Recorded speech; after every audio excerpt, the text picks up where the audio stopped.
सर्वांना जय भीम. नमस्कार. आज आपण महात्मा फुले जयंतीच्या निमित्तानं इथे बोलायला बसलेलो आहोत.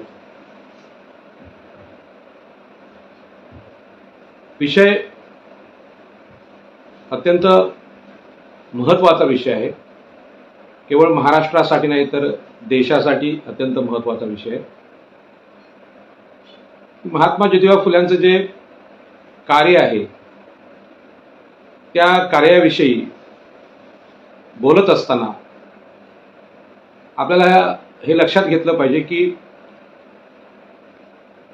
भारतातली जी सामाजिक गुलामगिरी आहे या सामाजिक गुलामगिरी विरुद्ध थेट आवाज ज्या मोजक्या लोकांनी उचललेला आहे किंवा उठवलेला आहे त्यामध्ये महात्मा ज्योतिबा फुले हे अत्यंत महत्त्वाचं नेतृत्व आहे. आणि त्या नेतृत्वाचा सन्मान हाच आहे की महात्मा ज्योतिबा फुले यांना भारताचे संविधानकार डॉक्टर बाबासाहेब आंबेडकर यांनी आपलं गुरु मानलेलं आहे. आणि म्हणूनच देशाच्या सामाजिक सुधारणांचा विषय आला की महात्मा ज्योतिबा फुले यांचं नाव हे सर्वात पुढे येतं. आणि म्हणूनच महात्मा ज्योतिबा फुल्यांवर प्रचंड मोठं साहित्य आज उपलब्ध आहे. अनेक वक्ते त्यावर बोलत आहेत. परंतु महात्मा ज्योतिबा फुल्यांचा विषय वर्तमान काळात अत्यंत महत्त्वाचा विषय यासाठी बनलेला आहे की देशामध्ये आजचा जो काळ आहे हा धार्मिक ध्रुवीकरणाचा आहे. आणि हा धार्मिक ध्रुवीकरणाच्या काळामध्ये धर्माचं नव्याने प्रस्थापन किंवा ज्याला नव्याने त्याची बांधणी या देशाच्या मनावर सुरू आहे. आणि अशा परिस्थितीमध्ये महात्मा ज्योतिबा फुल्यांनी ज्या काळामध्ये या गोष्टी आपल्या देशाला शिकवल्या त्या अत्यंत महत्त्वाच्या आहेत. आणि म्हणून डॉक्टर बाबासाहेब आंबेडकरांनी महात्मा ज्योतिबा फुल्यांना आपलं गुरु मानलेलं आहे. त्याच पद्धतीनं तर्कतीर्थ लक्ष्मण शास्त्री जोशी यांनी सुद्धा भारताच्या 3.5 ते 4 हजार वर्षाच्या गुलामगिरी विरुद्ध सामाजिक गुलामगिरी विरुद्ध बंड करणारा पहिला पुरुष अशा प्रकारचं वर्णन महात्मा ज्योतिबा फुले यांचं केलेलं आहे. तत्पूर्वीच्या काळात आपल्याला माहिती आहे की आपल्याकडे भगवान बुद्ध आणि भगवान महावीर यांनी अशा प्रकारचं बंड धर्माच्या बाबतीत केलं होतं. आणि मोठ्या प्रमाणात या देशात धर्मसुधारणा घडवून आणल्या होत्या. नंतरचा जो काळ आहे त्या काळामध्ये जे आधुनिक काळ आहे देशाच्या स्वातंत्र्याच्या वातावरणातला त्यामध्ये राजकीय नेते खूप झाले. परंतु महात्मा ज्योतिबा फुल्यांनी जे बंड ब्राह्मण्याविरुद्ध केलेलं आहे ते बंड खूप मोठं बंड आहे.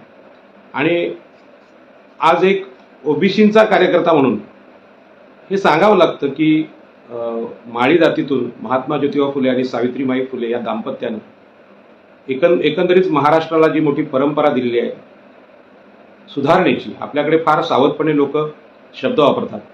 परंतु ब्राह्मण्य म्हणजे काय हे आपण समजून घेतलं तर ब्राह्मण्याच्या विरुद्ध बंड करणं म्हणजेच धर्मसुधारणा. आणि अनेक लोक राजकीय नेतृत्व करतात, बाकीच्या सगळ्यात आर्थिक चळवळी चालवतात, परंतु धर्म सुधारण्याला हात घालण्याचं काम फार कमी लोकांनी केलेलं आहे. आणि त्यामध्ये महात्मा ज्योतिबा फुले यांचं नाव खूप वरचं आहे. आणि म्हणून देशाच्या हजारो वर्षांच्या गुलामगिरीविरुद्ध बंड करणारा महापुरुष म्हणजेच महात्मा ज्योतिबा फुले असं त्यांचं वर्णन आहे. आणि हे जे महात्मा ज्योतिबा फुले आहेत किंवा राजर्षी शाहू महाराज आहेत यांच्याकडून ह्या ज्या सुधारणा घडलेल्या आहेत यांच्या ज्या प्रेरणा आहेत ह्या प्रेरणा सुद्धा महत्त्वाच्या आहेत. आत्ताच्या घडीला पाश्चात्य विचारांवर आरोप करणारं राजकीय नेतृत्व आपल्या देशात आहे. आणि पाश्चात्य विचार किती वाईट आहे आणि भारतीय संस्कृती किती महान आहे अशा प्रकारचा एक विचार महाराष्ट्रात आणि देशात मांडला जातोय. आणि या पार्श्वभूमीवर महात्मा ज्योतिबा फुल्यांना जो विचार पाश्चात्य विचारांची जी प्रेरणा भेटलेली आहे ती प्रेरणा सुद्धा आपल्या भारताच्या आणि महाराष्ट्राच्या इतिहासाच्या दृष्टीने अत्यंत महत्त्वाची आहे. त्याचा सुद्धा आपण अभ्यास केला पाहिजे. आणि म्हणून महात्मा ज्योतिबा फुले यांच्या जीवनावर ज्या साहित्याचा प्रभाव होता, ते जे साहित्य आहे ते पाश्चात्य साहित्य आहे. आणि इथलं जे अन्याय अत्याचार आहे याच्या विरुद्ध बंड करण्याचं काम जे महात्मा ज्योतिबा फुले यांनी केलेलं आहे, ते काम ओबीसींसाठी अत्यंत महत्त्वाचं आहे. कारण ज्या धार्मिक रूढी परंपरा आपल्या महाराष्ट्रात आणि देशात आजही दिसतात, या रूढी परंपरांना आव्हान देण्याचं काम महात्मा ज्योतिबा फुले यांनी केल्यामुळं खऱ्या अर्थानं या देशाचे ते राष्ट्रपिता आहेत. आणि हे जे आंदोलन आहे सामाजिक सुधारणांचं, धार्मिक सुधारणांचं, हे आंदोलन खूप महत्त्वाचं आणि मोठं आंदोलन आहे. परंतु त्या आंदोलनाला महत्त्व देणारे लोक आज आपल्याकडे फार कमी संख्येने आहेत. डॉक्टर बाबासाहेब आंबेडकरांनी ज्या सुधारणा, धर्मसुधारणा असतील किंवा मागासवर्गीयांच्या हक्कांची आंदोलनं केली आणि त्या आंदोलनामधून आंबेडकरी चळवळ निर्माण झाली. परंतु महात्मा ज्योतिबा फुल्यांची जी सत्यशोधक चळवळ आहे, या संपूर्ण देशातल्या 85% स्त्री शूद्रातिशूद्र या बहुजन समाजाला मुक्ती देणारी चळवळ होती. आणि या चळवळीलाच आदर्श मानून डॉक्टर बाबासाहेब आंबेडकरांनी आपलं काम पुढे नेलेलं आहे. परंतु इंग्रजी शिक्षणाचा प्रभाव जो महात्मा ज्योतिबा फुल्यांच्या जीवनावर पडलेला आहे, तो आपण लक्षात घेतला पाहिजे. आणि म्हणून महात्मा ज्योतिबा फुल्यांनी शिकू नये अशा प्रकारचं वातावरण त्या काळात होतं. महात्मा ज्योतिबा फुल्यांच्या वडिलांना तुम्ही याला शिकवू नका, परंपरागत धंदा जो फुलांचा धंदा आहे, व्यवसाय आहे, भाजी विक्रीचा व्यवसाय, तोच त्यांनी करावा अशा प्रकारचं दिशानिर्देश त्या काळच्या धर्ममार्तंडांनी महात्मा ज्योतिबा फुले यांच्या वडिलांना दिले होते. आणि तरीसुद्धा महात्मा ज्योतिबा फुल्यांनी त्यातून संघर्षातून शिक्षण घेतलं आणि या शिक्षणातून त्यांनी जे आव्हान दिलेलं आहे इथल्या व्यवस्थेला, ते अत्यंत महत्त्वाचं आहे. आणि म्हणून ती जी घटना आहे, एका ब्राह्मणाच्या वरातीमध्ये चालत असताना महात्मा ज्योतिबा फुल्यांचा जो अपमान झाला आणि अपमान झाल्यानंतर पाश्चात्य सुधारणावादी विचार आणि भारतातला हा जो मनुवाद आहे किंवा ब्राह्मण्य आहे, त्यांनी जातीची उतरंड कशा प्रकारे केलेली आहे आणि या उतरंडीने महात्मा ज्योतिबा फुल्यांना कसं अपमानित केलं आणि ते अपमानित केल्यानंतर जे महात्मा ज्योतिबा फुले उभे राहिलेले आहेत, ते महात्मा ज्योतिबा फुले अभ्यासणं ही सगळ्या मागासवर्गीयांची आजची जबाबदारी आहे. कारण अशा प्रकारचे अपमान पावलोपावली होतात आणि ते अपमान झाल्यानंतर ज्या प्रतिक्रिया हे महापुरुष देतात, त्याचा संपूर्ण देशावर फार मोठा परिणाम होऊन जातो. आणि म्हणून आज निवडणुका आहेत, राजकीय हक्क आणि राजकीय सत्ता यांना आम्ही खूप मोठा मान किंवा मोठा सन्मान देत आलो. परंतु सामाजिक हक्कांच्या ज्या चळवळी आहेत, सामाजिक विषमतेविरुद्ध ज्या चळवळी आपल्या देशाने केल्या आणि त्या सामाजिक चळवळी किती महत्त्वाच्या असतात, हे आता लोकसभा लढू पाहणाऱ्या सगळ्याच उमेदवारांच्या, म्हणजे मागासवर्गीय उमेदवारांच्या लक्षात यायला लागले. आणि म्हणून ह्या ज्या जेवढ्या गुलामगिरीच्या प्रथा होत्या, त्या गुलामगिरीच्या प्रथा आजही, खास करून ओबीसी बांधवांच्या मनावर गुलामगिरी आजही राज्य करते. आणि म्हणून महात्मा ज्योतिबा फुले यांनी गुलामगिरी हा जो ग्रंथ लिहिलेला आहे, तो ग्रंथसुद्धा आम्ही वाचणं ही काळाची गरज आहे. आणि म्हणून महात्मा ज्योतिबा फुल्यांनी जो आपला अपमान झाला आणि त्या अपमानातून त्यांनी जो धडा घेतलेला आहे, कारण या देशावर जे ब्राह्मण्य म्हणजे जो विषमतावादी विचार आहे, तो राज्य करत होता. आणि या विषमतावादी विचारानंच महात्मा ज्योतिबा फुल्यांचा सुद्धा अपमान केला आणि या अपमानानं महात्मा ज्योतिबा फुल्यांना अंतर्मुख केलं. आणि त्यांनी ठरवलं, हे जे ब्राह्मण्य आहे, ते ब्राह्मण्य आपल्याला माहीत आहे, नेहमीच आताच्या अलीकडच्या बोलण्यात मी बोलतो की ऋग्वेदामध्ये जे सांगितलं होतं की ब्राह्मण हे मुखातून जन्माला आले, क्षत्रिय बाहूतून आले आणि शूद्र हे मांड्यातून जन्माला, वैश्य हे मांड्यातून जन्माला आले, शूद्र हे पायातून जन्माला आले. हा जो धार्मिक विषमतेचा विषय इथल्या ब्राह्मणांनी मांडला होता, त्याला विरोध करण्यासाठी महात्मा ज्योतिबा फुल्यांनी त्या काळचा जो महाराष्ट्र आहे हा ढोळून काढलेला आहे. आणि त्यांची अनेक आंदोलनं या संदर्भात आपल्याला पाहायला मिळतात.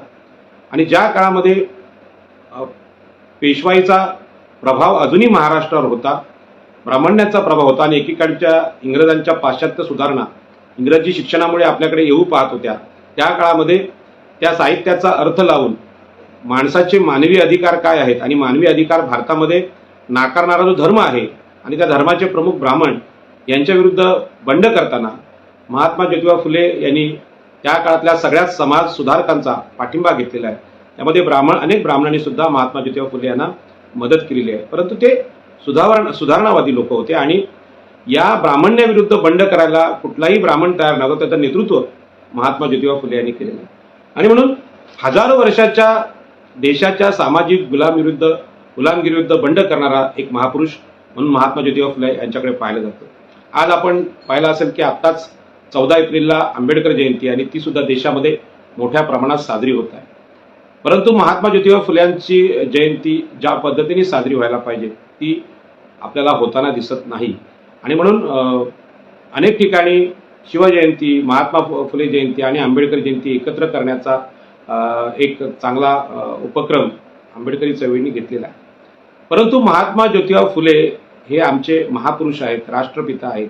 ही गोष्ट आमच्या खास करून ओबीसी बांधवांनी समजून घ्यावी, या अशा प्रकारचं लक्ष ठेवून मी आज बोलणार आहे. आणि म्हणून महात्मा ज्योतिबा फुले हे या देशाचे महापुरुष आहेत.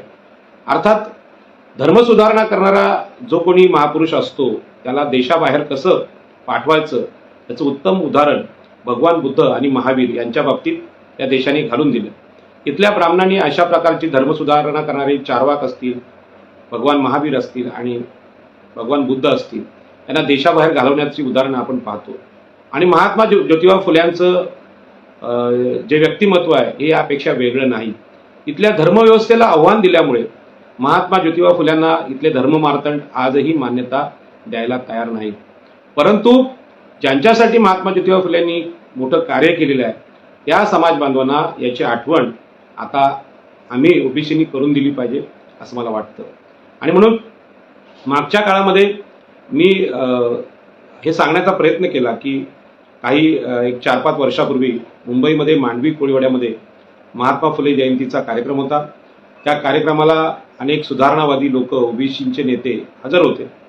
आणि महात्मा ज्योतिबा फुल्यांना मला वाटते महात्मा ही पदवी देण्याचे ते वर्ष असेल. आणि ही जी पदवी आहे ही मांडवी कोळीवाड्यामध्ये मुंबईमध्ये दिली गेली होती. आता ती पदवी कोळीवाड्यात दिली हा आजच्या दृष्टीने अत्यंत महत्त्वाचा विषय आहे.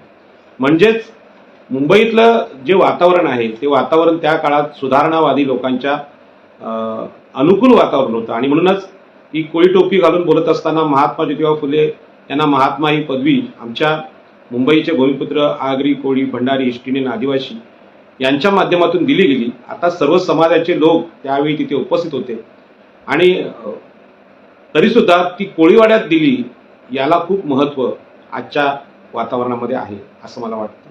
आणि म्हणून महात्मा ज्योतिबा फुले यांना डॉक्टर बाबासाहेब आंबेडकरांनी ज्या पद्धतीने गुरु मानलेला आहे तसं कोकणामधले जे शेतकऱ्यांचे नेते आहेत, ज्यांनी नारायण नागू पाटील, ज्यांनी डॉक्टर बाबासाहेब आंबेडकरांबरोबर काम केलं, त्यांच्या चरित्रात सुद्धा महात्मा ज्योतिबा फुले आमचे गुरु आहेत असं त्या नारायण नागू पाटील यांनी म्हटलेलं आहे. याच पद्धतीनं लोकनेते दत्ता पाटील महाराष्ट्राचे विरोधी पक्षनेते आणि दिबा पाटील हे महाराष्ट्राचे विरोधी पक्षनेते यांनी सुद्धा महात्मा ज्योतिबा फुले यांना आपलं गुरु म्हटलेलं आहे.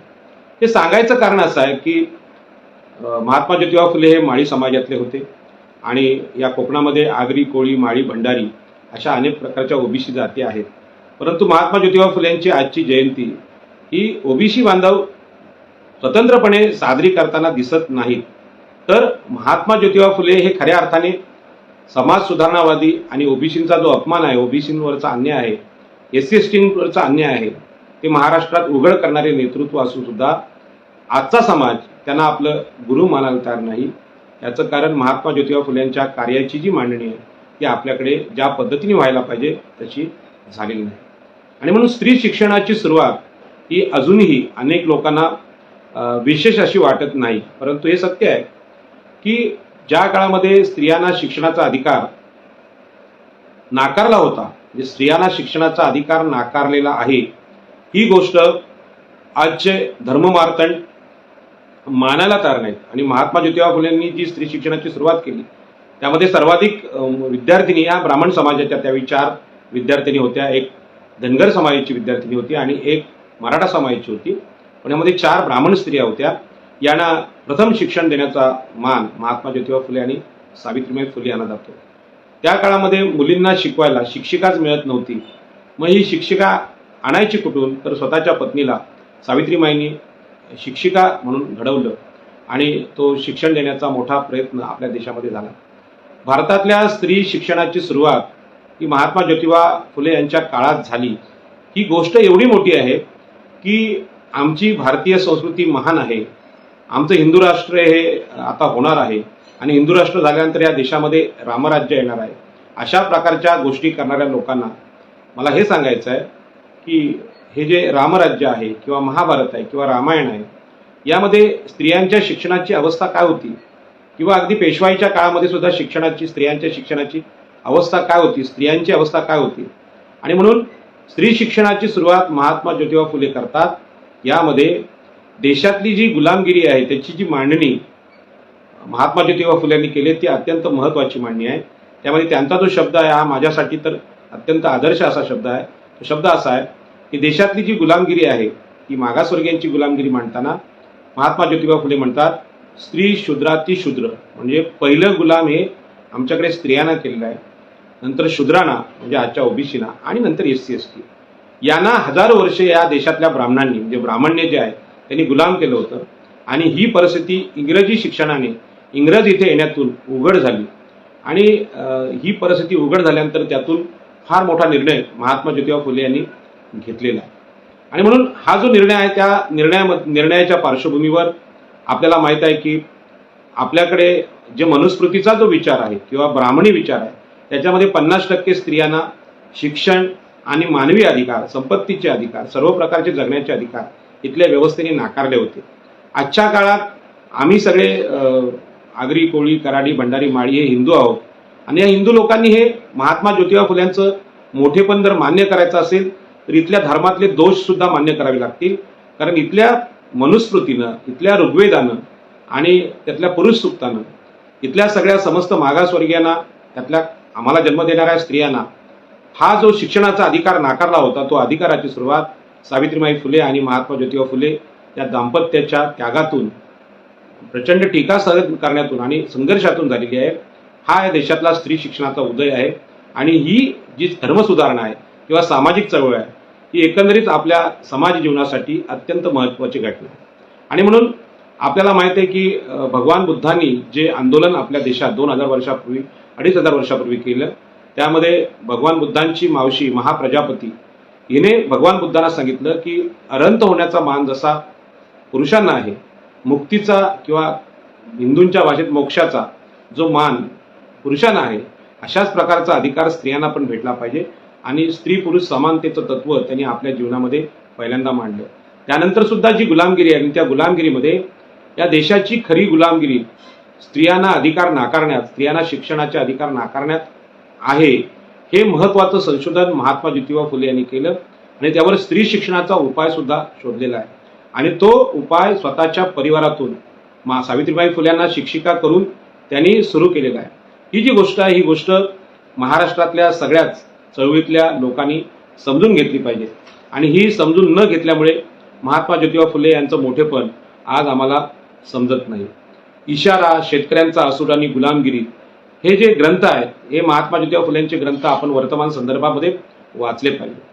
आणि म्हणून स्त्रियांच्या बाबतीत जे दोष आपल्या देशामध्ये होते की एकदा स्त्री विधवा झाली की तिचं केशवपण करण्याची एक अघोरी प्रथा आपल्या देशामध्ये होती. आणि ही प्रथा तोडायचं असेल तर याची मांडणी जरी इथल्या ब्राह्मणी धर्माने केली असेल तरी केस कापणं हे न्हावी समाजातलं म्हणजे ओबीसीचं काम होतं. आणि हे केशवपण टाळावं म्हणून न्हाव्यांचा संप घडवून आणण्याचं अत्यंत कल्पक काम महात्मा ज्योतिबा फुले यांनी आपल्या महाराष्ट्रात, मुंबईमध्ये केलेला आहे. आणि त्यांचा तो निर्णय आहे तो किती क्रांतिकारी निर्णय आहे हे आताच्या आपल्या लोकांना समजणार नाही. त्याचबरोबर कुमारी मातांचा जो प्रश्न होता, परित्यक्त्या विधवा स्त्रिया होत्या, यांचा प्रश्न, त्यांच्या अपत्यांचं संगोपन, या बाबतीत अत्यंत क्रांतिकारी निर्णय महात्मा ज्योतिबा फुले यांनी घेतलेले आहे. बालहत्या प्रतिबंधक गृह त्यांनी स्थापन केलं. मागासवर्गीयांना आपल्या विहिरीचं पाणी पिऊ देणं असेल तर मागासवर्गीयांना शिक्षणाचा अधिकार भेटल्या पाहिजेत. ही पहिली मुलींची शाळा आणि त्यानंतर अनेक शाळा महात्मा ज्योतिबा फुले यांनी स्थापन केल्या, ती चालवण्याची व्यवस्था केली. शिक्षणाचं हे जे आंदोलन आहे याची पार्श्वभूमी बाबासाहेब आंबेडकरांची जी पुढची चळवळ आहे किंवा बाबासाहेब आंबेडकरांचं जीवन आहे त्यांना अत्यंत अनुकूल असं वातावरण महात्मा ज्योतिबा फुले यांच्या चळवळीने केलेलं आहे. आजच्या घडीला महात्मा ज्योतिबा फुले यांची मांडणी अत्यंत सौम्यपणे महाराष्ट्र करीत असला तरी ज्या काळामध्ये महात्मा ज्योतिबा फुले यांनी या क्रांतीची सुरुवात आपल्या देशात केली, तर ते पाहता खरं म्हणजे खऱ्या अर्थानं महात्मा ज्योतिबा फुले हे राष्ट्रपिता आहेत. आणि त्या काळात संघर्ष होता की राजकीय क्रांती महत्त्वाची की सामाजिक सुधारणा महत्त्वाच्या, आणि म्हणून राजकीय क्रांती जास्त महत्त्वाची असे अनेक लोकांना वाटत असताना सामाजिक सुधारणांचा संघर्ष जो महात्मा ज्योतिबा फुले यांनी केला, डॉक्टर बाबासाहेब आंबेडकरांनी केला, हे जे महापुरुष आहेत यांना संपूर्ण देशानं म्हणजे इथल्या हिंदूंनी, इथल्या वैदिकांनी संघटितपणे नाकारण्याचा प्रयत्न आजही चालवलेला आहे.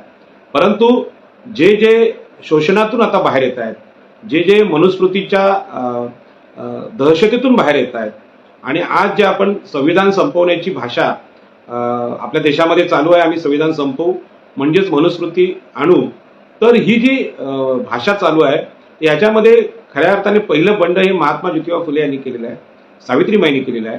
आणि या बंडातून आज दिसणारी जी समता आहे किंवा आरक्षण आहे किंवा शिक्षणाचे अधिकार आहेत हे प्राप्त आपल्याला झालेले आहेत. पण यासाठी जो त्याग आणि संघर्ष महात्मा ज्योतिबा फुले यांनी केलेला आहे तो तुम्हाला पुन्हा एकदा गुलामगिरी आता येऊ पाहते अशा काळामध्ये समजून घेणं हे काळाची गरज आहे असं मला वाटतं. आणि म्हणून महात्मा ज्योतिबा फुल्यांचं चरित्र पूर्ण वाचल्यानंतर एक ओबीसी माणूस अशा प्रकारचं धार्मिक बंड करतो, त्यासाठी ख्रिश्चन धर्म, मुस्लिम धर्म यांचा अभ्यास करतो, त्यांच्याकडे काय चाललंय आणि आपल्याकडे काय चाललंय, पाश्चात्य देशामध्ये काय चाललंय, आणि म्हणून आपल्या देशामध्ये आपण काय सुधारणा घडवून आणल्या पाहिजेत याचा विचार महात्मा ज्योतिबा फुले करतात. आणि त्यामध्ये स्त्रियांच्या शिक्षणाची चळवळ ही देशाच्या एकूण गुलामगिरीला संपवणारी चळवळ आहे. या अर्थानं महात्मा ज्योतिबा फुले यांचं जे कार्य आहे हे देशामध्ये अत्यंत महत्त्वाचं कार्य आहे. परंतु नेहमीप्रमाणेच परंपरांचा आदर करून त्या चुकीच्या जरी असल्या, त्या वाईट जरी असल्या, त्याचं समर्थन करून जे नेते होते त्याने देशानं त्यांना राजमान्यता दिली. परंतु बाबासाहेब आंबेडकरांसारखे नेतृत्व असतील किंवा महात्मा ज्योतिबा फुले यांच्यासारखं नेतृत्व असतील, या नेतृत्वाला बाजूला करण्याचं काम आजही होत असताना आपल्याला दिसत आहे. आणि म्हणून मी ओबीसी बांधवांना विनंती करतोय की आजच्या घडीला देशामध्ये जे वातावरण आहे ते देशामधलं वातावरण हे महात्मा ज्योतिबा फुलेंनी जी गुलामगिरी ओबीसींची सांगितली होती आणि त्या गुलामगिरीला धरूनच आज आधुनिक गुलामगिरी आपल्या देशामध्ये येऊ पाहते. ही राजकीय गुलामगिरी आहे आणि म्हणून ती राजकीय अर्थाने आपण घेतो, परंतु ही राजकीय गुलामगिरी आणत असताना ज्या गुलामगिरीचा म्हणजे ज्या ब्राह्मण्याचा उपयोग इथल्या वैदिक धर्ममार्तंडांनी केला आणि त्यामध्ये सर्वात प्रथम इथल्या स्त्रीला गुलाम केलं. आपल्या देशाची खासियत आहे की इथल्या धर्मानं स्त्रियांना गुलाम केलं, इथल्या धर्मानं ओबीसीना शूद्रांना गुलाम केलं, इथल्या धर्मानं अतिशूद्रांना गुलाम केलं. आणि ह्या गुलामगिरीतून मुक्त करण्याचं काम महात्मा ज्योतिबा फुलेंनी अत्यंत साध्या भाषेत, सोप्या भाषेत पुस्तकं लिहून केलं. ही पुस्तकं किंवा हे साहित्य ओबीसींच्या घरात आजही आपल्याला पाहायला मिळत नाही. महात्मा ज्योतिबा फुले आमचे पितामह आहेत, आमचे खऱ्या अर्थाने सामाजिक गुलामगिरी नष्ट करणारे महान द्रष्टे नेते आहेत. हे ओबीसी स्वीकारायला तयार नाहीत. माझ्या मागच्या पिढीत आगरी समाजानं नारायण नागू पाटील, दिबा पाटील, दत्ता पाटील यांना महात्मा फुलेंना त्यांनी गुरु मानलं. लोकनेते दिबा पाटील यांच्या जासई गावात महात्मा ज्योतिबा फुले यांचा पुतळा पाहायला मिळतो. परंतु ही गोष्ट जर आज आगरी समाजात किंवा माळी समाजात आम्ही सांगितली तर लोकांचा त्यांच्यावर विश्वास बसत नाही की खरोखर महात्मा ज्योतिबा फुले यांनी असं काय काम केलंय का. आणि म्हणून आताचे राजकीय पक्ष फुले शाहू आंबेडकर यांच्या नावाची घोषणा करतात, परंतु महात्मा ज्योतिबा फुलेंनी ज्या कुप्रथांविरुद्ध बंड केलं त्या बंडाची जी पार्श्वभूमी आहे ते सांगायचा किंवा उल्लेख करण्याचा प्रयत्न हा नेहमी टाळत असतात. आणि म्हणून इथल्या धर्माने जी गुलामगिरी आमच्यावर लागलेली आहे ती गुलामगिरी समजून घेतल्याशिवाय आपल्याला महात्मा ज्योतिबा फुले यांचं कार्य समजणार नाही. आणि म्हणून महात्मा ज्योतिबा फुल्यांचा शिक्षणाचा जो प्रयत्न आहे, महात्मा ज्योतिबा फुल्यांनी महाराष्ट्रात त्या काळात केलेलं बंड आहे, त्यांच्या मित्रांनी त्यांना केलेलं सहकार्य आहे, या मित्रांमध्ये आमचे सगळे पूर्वज होते. आणि म्हणून आज ओबीसीची जी गुलामगिरी आहे ती गुलामगिरी पाहिल्यानंतर लक्षात येतं की संपूर्ण देशामध्ये आज वर्तमान काळात लोकसभेच्या निवडणुका लागलेल्या आहेत आणि या निवडणुकांच्या पार्श्वभूमीवर आपल्याला माहित आहे राजकीय वातावरण तापलेलं आहे. आणि मग देशामध्ये पुन्हा एकदा जे मनुवादी ज्याला आपण म्हणतो त्यांचं सरकार येणार आणि संविधान संपणार अशा प्रकारचं वातावरण असताना आम्ही अशा प्रकारच्या सरकारला थांबवलं पाहिजे. हे सरकार येऊ नये, म्हणजे भाजपचं सरकार येऊ नये आणि म्हणून आपण काँग्रेस, राष्ट्रवादी, शिवसेना या आघाडीला मतदान केलं पाहिजे अशा प्रकारचा प्रचार होतोय. परंतु मूळ प्रश्न आहे की या देशातला 52% ओबीसी आहे तो कोणाचा गुलाम आहे, आणि जो गुलाम आजही ज्यांचा आहे ती गुलामगिरी हिंदुत्वाची, वैदिकांची आणि ब्राह्मण्याची गुलामगिरी आहे. आणि याच्या विरुद्ध जागा करण्याचं काम महात्मा ज्योतिबा फुले यांनी केलं होतं. आणि म्हणून ओबीसींच्या ज्या जाती आहेत त्या जातींनी नेहमीच धर्मसुधारणा करणारे, समाज सुधारणा करणारे, स्त्रियांना शिक्षणाचा अधिकार देणारे महात्मा ज्योतिबा फुले आणि डॉक्टर बाबासाहेब आंबेडकर यांची संयुक्त जयंती केली पाहिजे. त्यांचा एकत्र फोटो लावला पाहिजे. ही काळाची गरज आहे. परंतु महात्मा ज्योतिबा फुले हे आमचे गुरु आहेत, ते आमचे मार्गदर्शक आहेत हे न मानता वेगवेगळ्या बुवा बापूंना गुरु मानणारे ओबीसी लोक अर्थातच भाजपासारख्या हिंदुत्ववादी वैदिक विचारांच्या पक्षाचे आपोआपच गुलाम होतात. आणि त्याच्यामुळे हा 52% ओबीसी मतदार आहे हा आजही गुलामगिरीचं जीवन जगतोय. तो राजकीय काय, धार्मिक काय, सामाजिक काय कोणत्याही प्रकारचं बंड करू शकत नाही, कारण त्यांनी महात्मा ज्योतिबा फुल्यांना आजही समजून घेतलेलं नाही. आणि म्हणून ओबीसी बांधवांना माझी विनंती आहे की ज्या पद्धतीने डॉक्टर बाबासाहेब आंबेडकरांची जयंती आंबेडकरी बौद्ध बांधव अत्यंत चांगल्या पद्धतीने महाराष्ट्रात करतात, देशात करतात, अशाच प्रकारची जयंती महात्मा ज्योतिबा फुले यांची व्हायला पाहिजे. आणि त्याची जबाबदारी ओबीसी बांधवांनी आपल्या डोक्यावर घेतली पाहिजे असं मला वाटतं. याचं कारण असं आहे की जोपर्यंत धर्मसुधारणा होत नाही, हा इथला जो धर्म आहे तो तुम्हाला तुमच्या आईबहिणींना शिक्षण आणि सगळ्या प्रकारचे अधिकार नाकारणारा धर्म होता.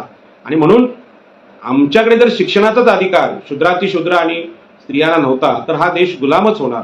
आणि म्हणून देशाची खरी गुलामगिरी ही इंग्रजांनी लादलेल्या पारतंत्र्यांनी होती की इंग्रजांनी आणलेला जे शिक्षणाची चळवळ आहे, धर्मसुधारणा चळवळ आहे, आणि त्या धर्मसुधारणेतून मिशनरी शिक्षणाचा प्रभाव महात्मा ज्योतिबा फुल्यांवर होता. आणि म्हणूनच इंग्रजांची सत्ता ही परकीय जरी असेल तरी ती सामाजिक सुधारणांना प्रोत्साहन देणारी सत्ता होती. या अर्थाने इंग्रजी सत्तेचा आपण विचार केला पाहिजे.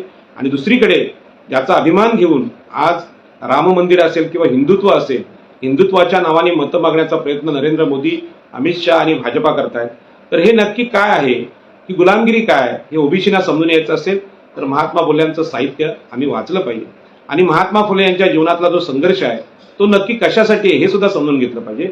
अगोदरच डॉक्टर बाबासाहेब आंबेडकरांच्या ज्या सगळ्या आक्रमक जी आंदोलनं होती, चळवळी होत्या, आणि या चळवळीतून डॉक्टर बाबासाहेब आंबेडकरांनी इथल्या धर्माने लादलेली जी गुलामगिरी आहे ती झुगारून देण्यासाठी धर्मांतर केलं आणि सांगितलं की अशा प्रकारचा कालबाह्य झालेला जो आमच्यावर माणूस म्हणून आम्हाला जो अधिकार नाकारतो अशा प्रकारचा धर्म आम्हाला नको, आणि म्हणून मी हिंदू म्हणून जन्माला आलो असेल तर हिंदू म्हणून मरणार नाही घोषणा 1956च्या धर्मांतरात बाबासाहेब आंबेडकरांनी केली.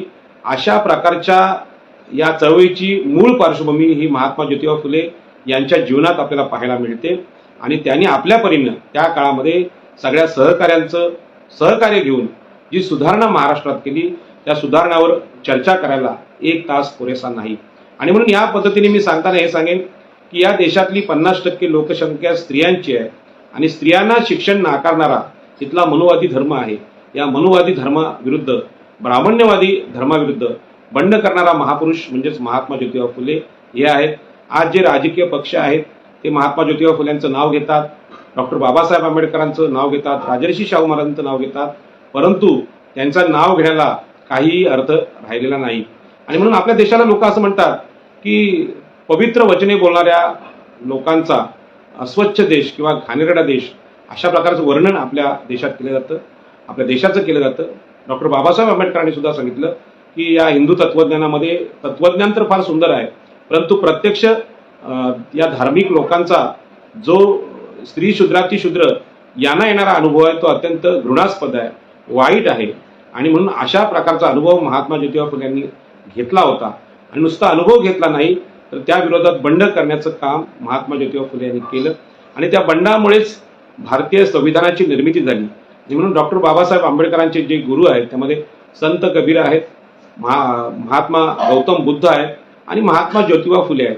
म्हणजे ह्या महापुरुषांच्या रांगेत जर महात्मा ज्योतिबा फुले बसलेले असतील तर बाबासाहेब आंबेडकरांच्या मनात महात्मा ज्योतिबा फुलेंविषयी जो आदर आहे, संविधान निर्मात्याच्या मनात जो आदर आहे तो आदर महाराष्ट्राला अजून समजलेला नाही.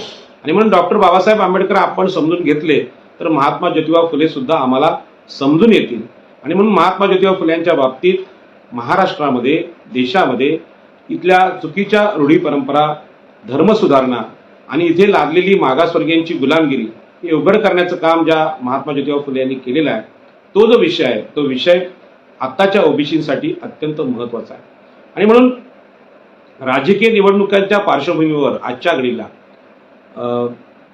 भाजपाला पाडा आणि काँग्रेस, राष्ट्रवादीला, शिवसेनेला आणा, हा जो विचार आहे हा असाच विचार आहे की इंग्रजांचं जेव्हा आमच्या देशावर राज्य होतं त्यावेळी इंग्रजांना हाकलून द्या आणि मग देशाला स्वातंत्र्य मिळेल.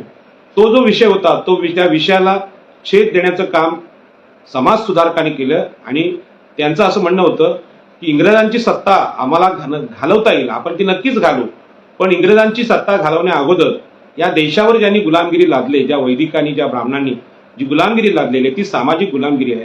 आणि त्या सामाजिक गुलामगिरीमुळे ज्यांना शूद्रातिशूद्र आणि स्त्रिया म्हणजे सगळ्यांना शूद्र म्हटलेलं आहे, त्यांचे सर्वाधिकार हजारो वर्ष संपलेले आहेत.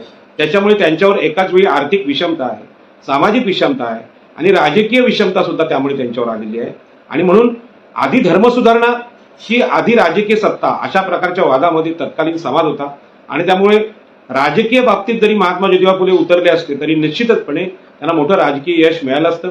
आणि आपल्याला माहित आहे की स्वातंत्र्य युद्धात ज्यांनी सहभाग घेतला त्यांची गौरवाने नावं घेतली जातात आणि त्यांच्याविषयी आदर केला जातो. मग ते महात्मा गांधी असतील, सुभाषचंद्र बोस असतील किंवा स्वातंत्र्यवीर सावरकर असतील, पंडित जवाहरलाल नेहरू असतील, या सगळ्यांच्या बद्दल या देशाला प्रचंड आदर आहे.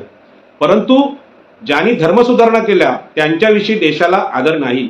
कारण देशाला, या देशातल्या बहुसंख्य 85% लोकांची गुलामगिरी हवी आहे, त्यांचं स्वातंत्र्य नको आहे. आणि मागासवर्गीयांच्या स्वातंत्र्यासाठी जे लढतील त्यांना कुणीही स्वातंत्र्यवीर म्हणत नाही, तर त्यांना राष्ट्रविरोधी म्हणण्याची प्रक्रिया आपल्या देशात पूर्वी होती, आजही आहे. आणि म्हणून आजही ओबीसींची सत्ता या देशात येत नाही. याचं कारण ओबीसींच्या मनावर परंपरागत धर्माचा पगडा आहे. आणि हा परंपरागत धर्माचा पगडा, त्या धर्माच्या रूढी आपल्या विरोधात कशा जातात, आम्हाला शिक्षणाचा अधिकार नाकारतात आणि विद्येविना मती गेली, हे जे सुप्रसिद्ध वचन महात्मा ज्योतिबा फुलेंनी आम्हाला सांगितलेलं आहे, त्यामध्ये शिक्षणाचं महत्त्व सांगितलेलं आहे. आणि हे शिक्षणाचं महत्त्व स्वातंत्र्यानंतरच्या काळात ज्यांनी चळवळ म्हणून स्वीकारली, ती चळवळ म्हणजे डॉक्टर बाबासाहेब आंबेडकरांची संविधानिक चळवळ आहे, ती बौद्ध बांधवांची चळवळ आहे की ज्यांनी घरामध्ये हजारो प्रकारची पुस्तकं आणली, मुलांच्या शिक्षणावर प्रचंड मोठा खर्च केला आणि महापुरुषांचा विचार हा पुस्तकामध्ये, जयंतीमध्ये मर्यादित न ठेवता प्रत्यक्ष कौटुंबिक जीवनात आचरण धर्म म्हणून ज्यांनी सांभाळला, त्यांनी या शिक्षणाच्या चळवळीची खरी फळं चाकलेली आहेत. आणि या देशामध्ये जन्मताच शिक्षणाचा अधिकार, अध्ययन अध्यापनाचा अधिकार ब्राह्मणांकडे होता आणि त्यामुळे ते आजही शिक्षणामध्ये पुढे आहेत. परंतु खऱ्या अर्थानं स्त्री शिक्षणाची सुरुवात ही कुठल्याही ब्राह्मणांनी केली नाही, तर ती महात्मा ज्योतिबा फुलेंनी केली. आणि ज्या स्त्रिया शिकल्या त्या स्त्रियांमध्ये आपल्याला कल्पना आहे, खरं म्हणजे ओबीसी स्त्रिया पुढे असायला पाहिजे होत्या, परंतु त्या शिक्षणात पुढे दिसत नाहीत. परंतु ब्राह्मणांशी स्पर्धा करणारं शिक्षण बौद्ध बांधवांनी आपल्याकडे घेतलेलं आहे. आणि आमचा जो 52% ओबीसी आहे, त्या 52% ओबीसीला आजही आरक्षणाचे अधिकार, आरक्षणाची किंमत, शिक्षणाची किंमत कळलेली आहे असं मला वाटत नाही. याचं कारण की महात्मा ज्योतिबा फुले हे आमचे गुरु आहेत. महात्मा ज्योतिबा फुलेंनी कोळी बांधवांबद्दल एक वाक्य वापरलेलं आहे की या देशातला कोळी बांधव शिकून सवरून शहाणा होत नाही तोपर्यंत भारत हे बलवान राष्ट्र होऊ शकत नाही. आता नरेंद्र मोदींचं, आपले जे देशाचे पंतप्रधान आहेत, त्यांचं शिक्षणाबद्दल काय विचार आहे की बाबा शिक्षण हे जास्त महत्त्वाचं नाही, मी चहा विकून पंतप्रधान झालो, त्यामुळे चहा विकलेला माणूस या देशाचा पंतप्रधान होत असेल तर बाकीचे इंजिनियर, डॉक्टर हे माझ्यासमोर फिके आहेत. अनपेक्षितपणे ते त्यांच्या चहा विकण्याचं समर्थन, अशिक्षितपणाचं समर्थन करताना आपल्याला दिसतात. आणि म्हणून महात्मा ज्योतिबा फुले हे या देशातले अत्यंत महत्त्वाचे महापुरुष आहेत. आणि सावित्रीबाई फुले सुद्धा अत्यंत महत्त्वाचे आहेत. आणि सावित्रीबाई फुले यांनी देशातली जी सरस्वतीची चळवळ आहे की या देशाला शिक्षणाचा अधिकार सरस्वतीने दिला, अशा प्रकारचा प्रोपगंडा या देशामध्ये चालू आहे, त्या ही जी आपले सरस्वती आहे, त्या सरस्वती देवतेच्या शिक्षणाच्या खोट्या प्रोपगंडाला उत्तर देण्याचं काम हे सावित्रीबाई फुलेने दिले. आणि म्हणून ज्या शाळांमध्ये, ज्या सार्वजनिक समारंभामध्ये सरस्वतीची पूजा विद्येची देवता होते, हा सुद्धा एक फार मोठा गोबेल्सचा प्रचार आहे. ज्या मनुस्मृतीनं आम्हाला शिक्षणाचा अधिकार नाकारलेला आहे, ज्या मनुस्मृतीने इथल्या स्त्रियांना गुलाम केलं, त्या स्त्रियांना मुक्त करणारी आद्य शिक्षिका ही सावित्रीबाई फुले आहे आणि त्यांना साथ देणारे महात्मा ज्योतिबा फुले आहे. आणि म्हणून कुठल्याही स्त्रियांच्या अधिकारांच्या चळवळीमध्ये आताच्या काळात आपण वेगवेगळ्या देवतांची पूजन करत असतो. मग ते महालक्ष्मीचं पूजन असेल, महालक्ष्मीची व्रत असतील, संतोषी माताचं व्रत असेल आणि अशा अनेक प्रकारच्या कथा वगैरे हे सगळ्या चालू असताना सावित्रीबाई फुले यांनी आपल्या देशामध्ये स्त्री शिक्षणाची सुरुवात केलेली आहे. हा विषय आपल्या स्त्रियांनी आणि महात्मा ज्योतिबा फुले यांना मानणाऱ्या सर्वच लोकांनी केला पाहिजे. आत्ताचा जो काळ आहे यामध्ये आता 14 एप्रिलला डॉक्टर बाबासाहेब आंबेडकरांची जयंती येते. आता 11 एप्रिल महात्मा ज्योतिबा फुले यांची जयंती आहे आणि याच पिरियडमध्ये ओबीसींच्या गावागावामध्ये हनुमान जयंती होते, राम जयंती होते, कृष्ण जयंती होते. अनेक ग्रामीण त्या काळात त्या भागातल्या वेगवेगळ्या देवी देवतांच्या जयंत्या होत आहेत आणि ओबीसी बांधव जो आहे किंवा हिंदू माणूस आहे ह्या पारंपरिक जयंत्या मोठ्या प्रमाणात साजरा करतो.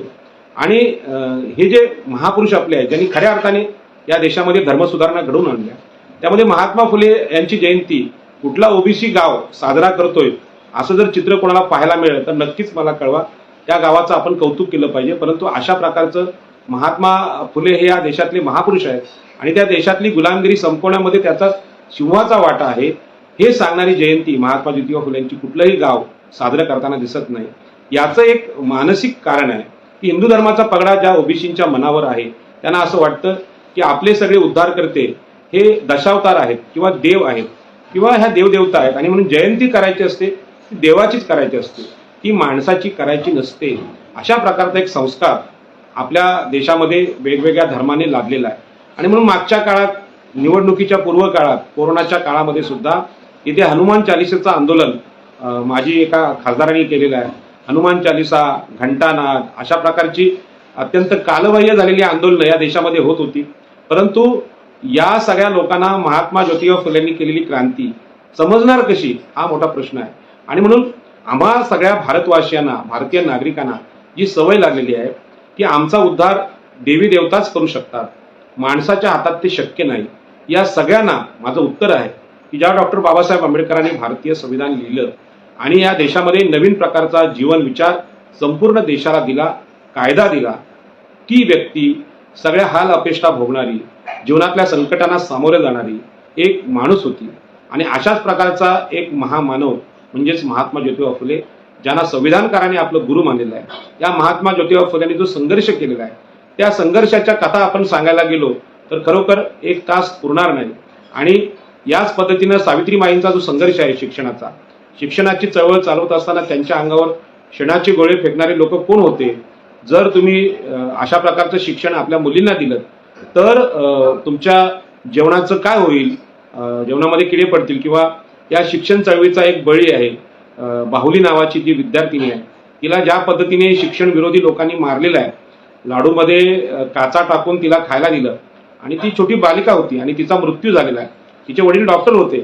म्हणजे स्त्रियांच्या शिक्षणाला विरोध करणाऱ्या लोकांनी किती प्रकारचे क्रूर अत्याचार या देशात केले आहेत हे जर पाहिलं तर निश्चितपणे या देशाने याची चिकित्सा केली तर ज्या ठिकाणी सरस्वतीचे फोटो आज विद्येची देवता म्हणून लावले जातात हे धादांत असत्य आणि खोटं आहे.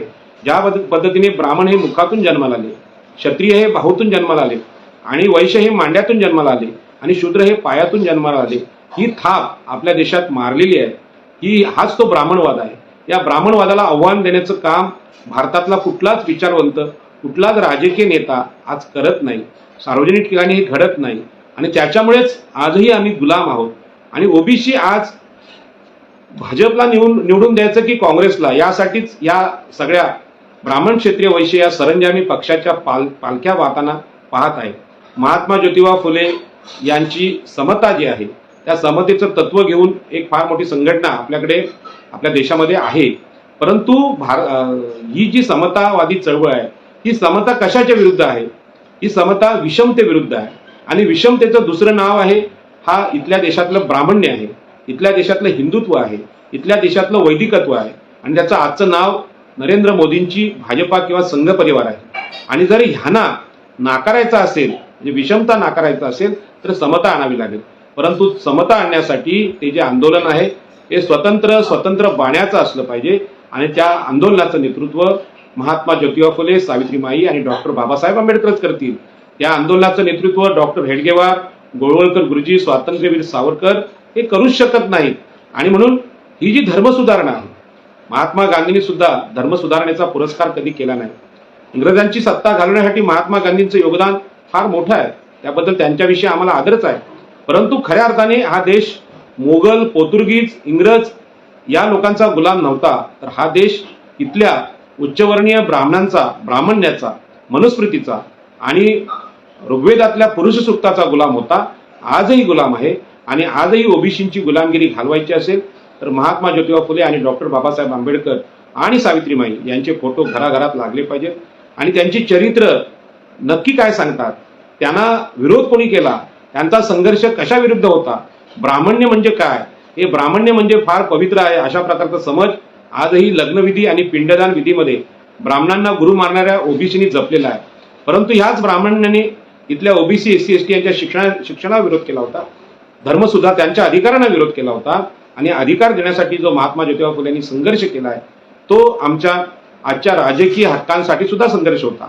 आज सुद्धा ओबीसी बांधवांना जर ह्या देशावर लादलेल्या गुलामगिरीतून मुक्त व्हायचं असेल, आता काही लोक म्हणतील आता कुठे गुलामगिरी आहे, आज तर देश स्वतंत्र आहे, देश तर प्रगतीची शिखरं गाठतोय आणि देश विकासाच्या टप्प्यावर आहे, देशातली अर्थव्यवस्था सुधारते, मग आता गुलामगिरी कुठे आहे. आणि म्हणून गुजरात ह्या राज्याने जर महाराष्ट्राला मूर्ख बनवण्यात काय वापरलं असेल तर गुजरात मॉडेल आहे सुधारणा म्हणजे विकासाचं मॉडेल आहे. परंतु महाराष्ट्राचं मॉडेल आहे हे महात्मा ज्योतिबा फुले, सावित्रीमाई फुले, डॉक्टर बाबासाहेब आंबेडकर, राजर्षी शाहू यांचं एक व्यवस्थित असं एक महाराष्ट्राचं आदर्श चित्र आहे. आणि या महाराष्ट्राच्या सुधारकांनी या देशाला बदलण्याचा प्रयत्न केलेला आहे. आणि म्हणून अमित शहा किंवा मोदी किंवा गुजरात सरकारमध्ये जे चालू आहे यांना जरी कोणी विकास म्हणत असेल तर तो विकास नाही. कारण आरक्षणाला विरोध करण्याचं काम जी सुरुवात ही गुजरातमध्ये झालेली आहे. आज सुद्धा ओबीसींचं आरक्षण स्थानिक स्वराज्य संस्थांमध्ये संपवण्याचा प्रयत्न या केंद्रातल्या बीजेपी सरकारच्या काळात झाला. तुमची आकडेवारीच नाही, इम्पेरिकल डेटा नाही म्हणून ओबीसींचं आरक्षण द्यायचं नाही आणि महापालिकेच्या निवडणुका घ्यायचंच नाही, हे जे षडयंत्र आहे हे षडयंत्र म्हणजे किती भयानक आहे की ईडब्ल्यूएस आरक्षण ब्राह्मणांना आणि उच्चवर्णीयांना देत असताना कुठलीही आकडेवारी नव्हती, पण सरकार त्यांचं बहुसंख्या लोक असल्यामुळे ते आरक्षण चटकन दिलं गेलं. परंतु ओबीसींचं असलेलं आरक्षण जे अत्यंत सगळ्या सखोल अशा कसोट्यातून उतरलं होतं, ज्या आरक्षणाला महात्मा ज्योतिबा फुले, सावित्रीबाई फुले यांनी या देशातली शूद्रांना, ओबीसींना शिक्षणाचा अधिकार नाकारण्याची गुलामगिरी उघड केली, त्यामुळे ते आरक्षण आपल्याकडे आलेलं आहे आणि त्या महापुरुषांच्या चळवळीने ते आलेलं आहे. ही गोष्ट, ही पार्श्वभूमी असताना आत्ताची आकडेवारी उपलब्ध नाही म्हणून ओबीसींचं आरक्षण आम्ही देत नाही. आणि ओबीसी हे सगळं सहन करतात कारण ओबीसी आजही या ब्राह्मण्याला आपलं गुरु मानतात. कारण हेच ब्राह्मण लग्नविधीमध्ये, हेच ब्राह्मण पिंडविधीमध्ये, वास्तुशांतीमध्ये गुरु म्हणून आपल्याकडे असतात, त्यांना आम्ही नमस्कार करतो. या ब्राह्मण्याला विरोध महात्मा ज्योतिबा फुलेंनी केला आहे आणि महात्मा ज्योतिबा फुले हे डॉक्टर बाबासाहेब आंबेडकरांनी गुरु मानले असतील. आगरी समाजातल्या, ओबीसी समाजातल्या सगळ्या जातींच्या तत्कालीन नेत्यांनी त्यांना गुरु मानलेलं असेल. किंबहुना संपूर्ण महाराष्ट्राने महात्मा ज्योतिबा फुले, तर्कतीर्थ लक्ष्मण शास्त्री जोशी यांच्यासारख्या मोठ्या विद्वानांनी आपल्याला महात्मा ज्योतिबा फुले यांना एक महापुरुष अशी उपमा दिली, ज्यांनी 3,500 वर्षाची गुलामगिरी उघड करण्यामध्ये ज्या महापुरुषांचं नाव आहे त्यामध्ये भगवान बुद्ध आहेत, त्यामध्ये भगवान महावीर आहेत, चारवाक आहेत, यांच्या यादीत महात्मा ज्योतिबा फुलेंना बसवलं असेल तर महात्मा ज्योतिबा फुलेंचं योगदान आताही महाराष्ट्राने समजून घ्यावं. माझ्यासारख्या माणसाला ते थोडं थोडं समजायला लागले. आणि म्हणून आजच्या भाषेत किंवा आजच्या राजकीय परिस्थितीमध्ये भाजपला पर्याय हा काँग्रेस आहे, ही सुद्धा एक गुलामगिरी आहे. आणि ह्या गुलामगिरी जर झुगारून द्यायची असेल तर मागासवर्गीयांनी या देशातल्या राजकीय चळवळीचं नेतृत्व केलं पाहिजे. आणि राजकीय सत्तेचं, राजकीय चळवळीचं नेतृत्व करायचं असेल तर मनामधली जी गुलामगिरी आहे, ब्राह्मण्याची गुलामगिरी आहे, ती आम्ही झुगारून दिली पाहिजे. आणि ब्राह्मण्याची गुलामगिरी आपण झुगारून देत नाही तोपर्यंत देशामध्ये क्रांती होऊ शकत नाही. हे महात्मा ज्योतिबा फुले आणि सावित्रीबाई फुले यांनी आपल्या जीवनामधून दाखवून दिलंय, डॉक्टर बाबासाहेब आंबेडकरांनी दाखवून दिलेलं आहे. आणि म्हणून आज सगळ्यात जास्त जे राजकीय संघर्ष बाळासाहेब आंबेडकर महाराष्ट्रात करतायत, 2019ला त्यांनी स्वतंत्र लोकसभा लढवली, एकही माणूस निवडून आला नाही. ते त्या अपयशाला समोर ठेवून माझ्याकडे जी चर्चा करायला दिवसभर लोक येतात ते हेच सांगत असतात की ॲडव्होकेट बाळासाहेब आंबेडकरांनी 2019ला जी निवडणूक लढवली ती भाजपची मतं खाण्यासाठी होती, काँग्रेसची मतं खाण्यासाठी आणि भाजपला निवडून आणण्यासाठी होती. आणि म्हणून ते जे मतदान आहे ते फुकट गेलेलं आहे, ते तुमचं राजकीय बंड हे फुकट गेलेलं आहे. म्हणून अशा प्रकारचा आगाऊपणा तुम्ही आता पुन्हा 2024ला करू नका. तुम्ही काँग्रेसला सपोर्ट करा आणि भाजपला पाडा. हे जे सांगितलं जातंय यामध्ये राजकीय सत्ता ही ब्राह्मण, क्षत्रिय, वैश्य यांच्याकडेच राहावी अशा प्रकारची ती मांडणी आहे. त्यामध्ये मागासवर्गीयांनी काहीतरी प्रयत्न केला पाहिजे. मागासवर्गीयांना पण राजकीय सत्तेचा अधिकार आहे अशा प्रकारची मांडणी होताना दिसत नाही. ओबीसीचे नेते सुद्धा आज राजकीय पटलावर आम्ही एवढ्या जागा लढवणार, तेवढ्या जागा लढवणार या गोष्टी करताना दिसतात.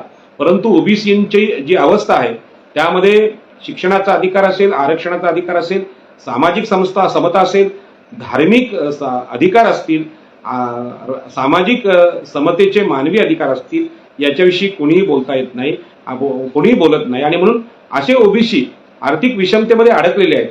निवडणूक लढण्यासाठी त्यांच्याकडे निधीच उपलब्ध नाहीत, साधनच उपलब्ध नाहीत. त्यांना तुम्ही कितीही ओरडलात तरी ते राजकीय बंड करू शकणार नाहीत. आणि जे कोणी राजकीय बंड करणारे ओबीसीचे नेते आहेत त्यांना हे समजत नाही की भारतातल्या स्त्रियांच्या शिक्षणाला विरोध करणारा जो धर्म आहे तो हिंदू धर्म आहे, तो वैदिक धर्म आहे, तो ब्राह्मणी धर्म आहे. आणि सावित्रीबाई फुले आणि ज्योतिबा फुले या धर्माविरुद्धच बंड केलेला आहे. आणि म्हणून महात्मा ज्योतिबा फुले ज्या सॉफ्ट पद्धतीने आज सकाळमध्ये किंवा अनेक वृत्तपत्रांमध्ये महात्मा ज्योतिबा फुल्यांवर आर्टिकल आलेले आहेत, परंतु हे आर्टिकल महात्मा ज्योतिबा फुल्यांचं जे बंड आहे या देशातलं हे सांगण्यामध्ये कमी पडत आहे. आणि म्हणून हे बंड ही इथल्या गुलामगिरी विरुद्ध आहे. आणि ती गुलामगिरी हिंदू धर्माने, वैदिक धर्माने, ऋग्वेदाने, मनुस्मृतीने लादलेली गुलामगिरी आहे, त्याच्या विरुद्ध बंड आहे. आणि हे बंड ज्या दिवशी ओबीसी समजतील त्या दिवशी जे डॉक्टर बाबासाहेब आंबेडकरांनी केलं, 1956 साली जे बंड केलं, धर्मांतराचं बंड केलं, तशाच प्रकारचं बंड ओबीसीना करावं लागेल. आणि आपल्याला माहित आहे की महात्मा ज्योतिबा फुल्यांचं जीवन पाहिलं तर महात्मा ज्योतिबा फुल्यांना मुस्लिम बांधवांनी मदत केलेली आहे, अनेक ख्रिश्चन पाश्चात्य बांधवांनी मदत केलेली आहे. मिशनरी जी शिक्षणाची चळवळ आहे, ख्रिश्चन मिशनरी, त्यांनी सुद्धा महात्मा ज्योतिबा फुल्यांना चांगली मदत केलेली आहे, एक दिशा दिलेली आहे विचारांना. आणि ही जी दिशा आहे ती दिशा हिंदू धर्मातली गुलामगिरी संपवण्यासाठी अत्यंत महत्वाची आहे.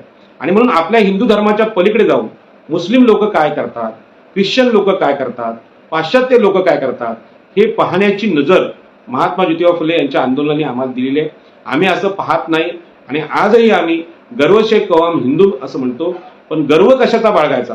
ज्या हिंदुत्वानं इथल्या स्त्रियांना, आमच्या माता भगिनींना, मावशांना, आयांना हजारो वर्ष स्त्रियांचा अधिकार, शिक्षणाचा अधिकार नाकारला, तो शिक्षणाचा अधिकार सावित्रीमाईंनी दिला असेल तर जेवढ्या सगळ्या विद्येच्या देवता म्हणून इकडे प्रचलित आहेत त्यांना बाजूला करून आज खऱ्या अर्थानं एक स्त्री जी माणूस आहे तिला आम्ही शिक्षण देणारी आदर्श शिक्षिका म्हणून का स्वीकारू शकत नाही हा प्रश्न आहे.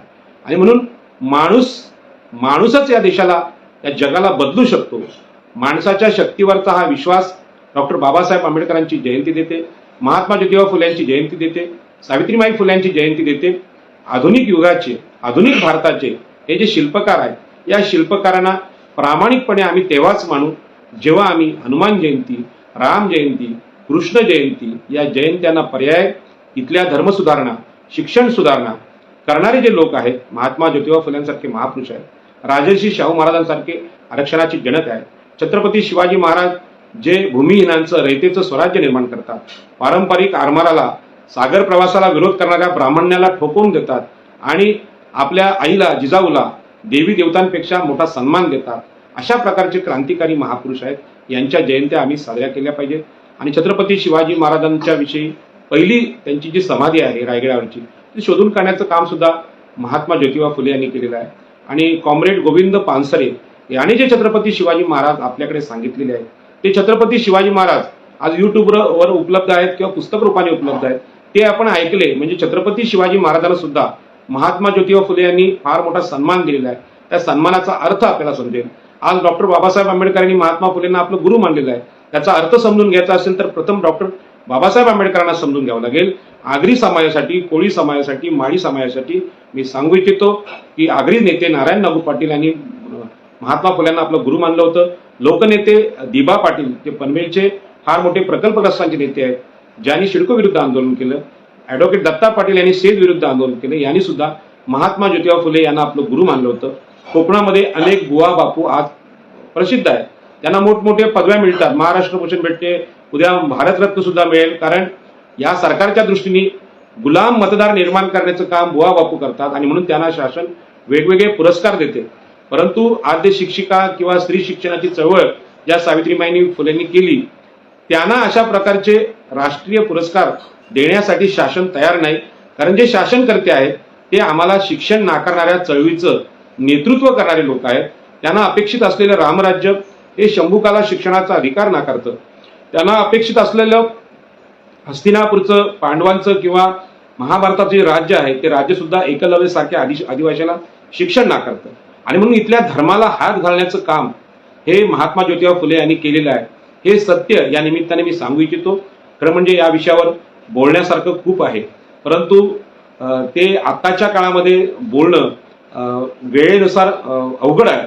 पण मी एवढंच सांगेन की ओबीसीना जर राजकीय क्रांती करायची असेल तर त्या अगोदर महात्मा ज्योतिबा फुले आणि सावित्रीबाई फुले यांना समजून घ्यावं लागेल.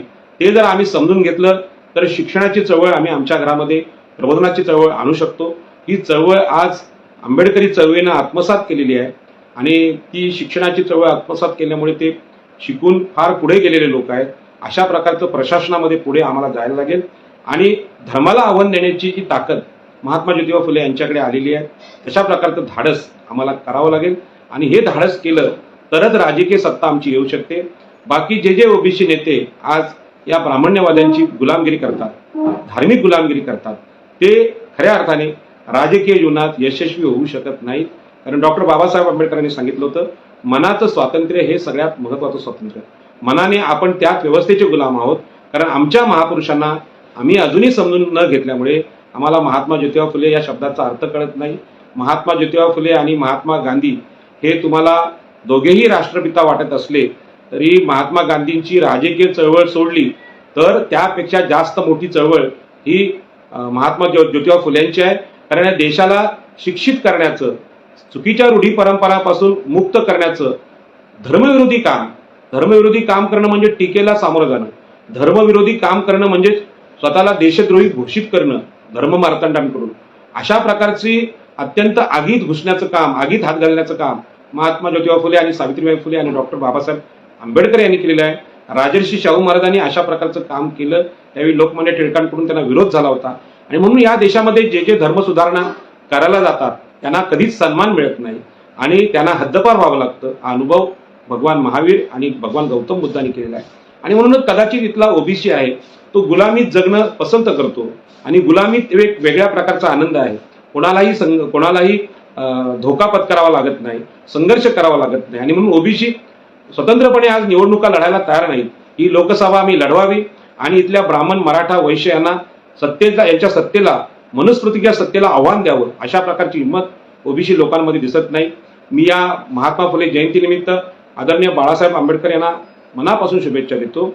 आपण राजकीय बंडाला जी सुरुवात केलेली आहे त्याच्यावर तुमच्यावर सुद्धा खूप मोठी टीका होते, परंतु महात्मा ज्योतिबा फुले, सावित्रीबाई फुले, डॉक्टर बाबासाहेब आंबेडकर यांना तरी कुठं मोठं लोक मानतात की त्यांच्यावर सुद्धा इथला हिंदू समाज, बहुसंख्य जो समाज आहे तो आज टीकेच्या पावित्र्यातच आहे. त्यांना आपला महापुरुष मानायला तयार नाही. कारण हे समजायला खूप मोठी चळवळ आणि खूप मोठा त्याग आम्हाला सगळ्यांना करायचा आहे. आणि अशा जयंत्यांचं प्रमाण, माणसाच्या जयंतीचं, माणसाच्या कर्तृत्वाचा सन्मान करणारी संस्कृती जेव्हा देशात येईल आणि ती संस्कृती इथल्या देव, चमत्कार, स्वर्ग, नरक यांना नाकारणारी असेल आणि ही जी जयंत्यांचं जे सातत्य आहे ते सातत्य आम्ही वाढवलं तर निश्चितपणे मी ओबीसी बांधवांना विनंती करेन की डॉक्टर बाबासाहेब आंबेडकर आणि महात्मा ज्योतिबा फुले, छत्रपती शिवाजी महाराज, राजर्षी शाहू महाराज याची संयुक्त जयंती आम्ही केली पाहिजे. आणि जयंती, माणसाची जयंती कशी करावी याचा नमुना आंबेडकर जयंती आहे. नाहीतर आपण जयंती करायला गेलो तर आपण अशाच पद्धतीने करायला जाऊ की महात्मा ज्योतिबा फुलेंची एखादी आरती लिहूया, महात्मा ज्योतिबा फुलेंच्या निमित्ताने एक सत्यनारायणची पूजा घालूया. अशा प्रकारची जयंती करून चालणार नाही. कारण या महापुरुषांचा विचार, इथला देव, इथला धर्म, इथल्या धार्मिक चुकीच्या प्रथा परंपरा, ज्या परंपरेने स्त्री शूद्रातिशूद्र यांना शिक्षणाचा अधिकार नाकारला, यांनी जर वेदांचं श्रवण जर केलं तर त्यांच्या कानामध्ये शिस होता. अशा प्रकारचे धर्मसंस्कार दिले आणि त्या धर्मसंस्कारांचं समर्थन अलीकडच्या स्वातंत्र्यपूर्व काळापर्यंत केलं. आजही जे करत आहेत त्यांच्या विरोधात जाऊन हे आपल्याला पाऊल उचलायचं आहे. आणि म्हणून अशा प्रकारच्या माणसाच्या कर्तृत्वाची जयंती, महात्मा ज्योतिबा फुले यांची जयंती ही आपण देशाने मोठ्या प्रमाणात साजरी केली पाहिजे. राजकीय स्वातंत्र्याच्या अगोदर धर्मसुधारणा, समाज सुधारणा या महत्त्वाच्या असतात, हे महात्मा ज्योतिबा फुले यांनी सांगितलं. आणि म्हणून ओबीसींनी ज्यांना राजकीय निवडणुका लढता येत नाही त्यांनी कमीत कमी समाज प्रबोधनाची चळवळ, शिक्षणाची चळवळ, शाळांची निर्मिती, कॉलेजांची निर्मिती केली पाहिजे असं मला वाटतं. आणि मी मागच्या सगळ्या लोकांच्या उदाहरण देऊन सांगेन की ज्या काळामध्ये सोमनाथ मंदिराचं जीर्णोद्धार करा असा आग्रह पंडित जवाहरलाल नेहरूंना त्या काळातले अनेक लोक धर्मवादी लोक करत होते. त्यावेळी धर्माला थेट आव्हान देण्याचं काम पंडित जवाहरलाल नेहरूंनी केलं नाही, कारण त्यांना निवडून यायचं होतं, त्यांना पंतप्रधान व्हायचं होतं. परंतु त्याच्या अगोदर डॉक्टर बाबासाहेब आंबेडकरांनी थेट धर्मांतर करून इथल्या परंपरावादी धर्माला लाथ मारून नवीन धम्म या देशाला दिला. आणि केवळ धर्म सुधारणा नाही तर धर्माला पर्याय देण्याचं काम केलं. त्यांच्या अगोदर ज्योतिबा फुले यांनी अशा प्रकारचं काम केलं. परंतु पंडित जवाहरलाल नेहरू यांचं एक महत्वाचं जे काम आहे ते मी आताच्या पंतप्रधानांच्या तुलनेमध्ये सांगू इच्छितो. म्हणजे सुधारणा काय असतात ते तुम्हाला माहिती आहे, सांगता येईल. पंडित जवाहरलाल नेहरूंनी त्या काळात भाकरा नंगल धरण, मोठ्या धरणाची निर्मिती केली. आणि या देशाला पाणी देण्याची, 24 तास पाणी देण्याच्या धरणांची गरज आहे. या देशाला आरोग्य मंदिरांची गरज आहे. या देशाला शिक्षणाच्या चळवळीची गरज आहे. ही गरज आजही आहे. आणि आजच्या घडीला सुद्धा आम्ही सोमनाथ मंदिराच्या जीर्णोद्धाराप्रमाणे राम मंदिराचं जीर्णोद्धार जर करत असू तर देश कुठल्या दिशेने गेला पाहिजे याची चुणूक आपल्या ओबीसीना चांगली समजू शकते. याचा फरक आपण लक्षात घ्यावा, एवढंच मला सांगायचं. आणि म्हणून सावित्रीबाई फुल्यांचं स्त्री शिक्षणाचा जो विषय आहे तो आजच्या काळानुसार फार महत्वाचा आहे. जेवढी विद्यापीठं, जेवढे कॉलेजेस आज आहेत तेवढीच निर्मिती केवळ स्त्रियांच्या शिक्षणासाठी झाली तर निश्चितपणे स्त्रियांच्या पोटी जन्म घेणारे आम्ही सगळे पुरुष या गुलामीतून मुक्त होऊ शकतो. आणि शिक्षणाच्या माध्यमातून या देशावर लादलेली गुलामगिरी आपल्याला संपवता येते. कारण शिकलेला माणूस सदस्य विवेक बुद्धीने विचार करायला लागतो. आणि शिकलेला माणूस काय करतो हे डॉक्टर बाबासाहेब आंबेडकरांनी या देशाला दाखवून दिलेलं आहे. म्हणून पुन्हा एकदा महात्मा ज्योतिबा फुले यांच्या जयंतीनिमित्त आपणा सगळ्यांना मनापासून शुभेच्छा देतो. आणि आता ह्या 14 एप्रिलला दिवसभर मला डॉक्टर बाबासाहेब आंबेडकरांच्या जयंतीची निमंत्रणं आहेत. परंतु ही निमंत्रणं सगळे आयोजक हे बौद्ध बांधव आहेत. ही निमंत्रणं ओबीसी बांधवांकडून ज्यावेळी येतील त्यावेळी निश्चित हा महाराष्ट्र आणि देश बदलेल असा मला विश्वास आहे. आणि अशा प्रकारची जयंती ओबीसी बांधवांनी 14 एप्रिल जाऊ दे, आजची 11 एप्रिल जाऊ दे, वर्षभर या महापुरुषांच्या जयंत्या आपण करूया. त्यासाठी मुहूर्ताची गरज नाही, ब्राह्मणाच्या मुहूर्ताची आणि तिथीची गरज नाही. ज्या दिवशी आपल्याला वाटेल त्या दिवशी जयंती साजरी करूया. आणि सावित्रीबाई फुले आणि महात्मा ज्योतिबा फुले या दाम्पत्याला धन्यवाद देऊया. अशा प्रकारचं जीवन, संसार जीवन जगण्याची प्रेरणा आम्हा सगळ्यांना मिळो अशा प्रकारची संकल्प मी करतो आणि माझं बोलणं संपवतो.